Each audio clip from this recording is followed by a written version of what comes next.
Il y a plusieurs choses qui peuvent expliquer le phénomène X-Files, comme on l'appelle. D'abord, le fait que c'est une bonne série, d'accord. Mais aussi le fait que ça parle d'objets volants non identifiés, de phénomènes paranormaux, etc. Et qu'il y a quand même une frange de la population qui croit dur comme fer et qui ont envie de voir une série, de voir un programme dans lequel on leur dit vous avez raison. On vous dit franchement, il y a un complot gouvernemental.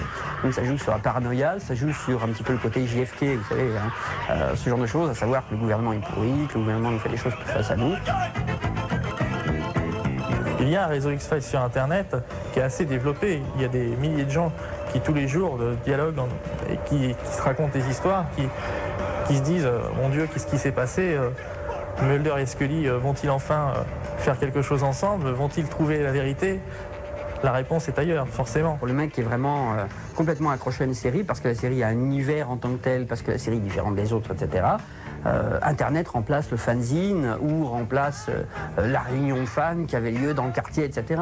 Là, le mec qui est accro là-dessus, qui veut réécrire des histoires, s'occuper de savoir ce qu'il y a comme merchandising, ou tout savoir sur les personnages, ou créer ses propres histoires, ou détailler les propres trucs, il n'a plus besoin d'attendre le fanzine, il n'a plus besoin de s'abonner à un fan club, il n'a plus besoin de... Il branche sur Internet et est en contact avec des milliers de personnes. C'est une suite logique. C'est pas pour toutes les séries comme ça.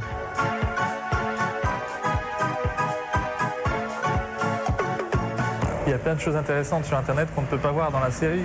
Il y a des photos cachées, il y a des photos plus ou moins osées de Gillian Anderson, il y a des photos un petit peu plus intéressantes sur les tournages.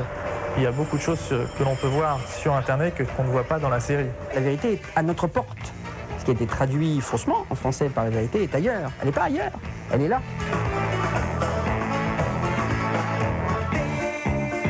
Et voilà, c'est avec ce reportage que NetSurf s'en va, après 1 an et demi de bons et loyaux services.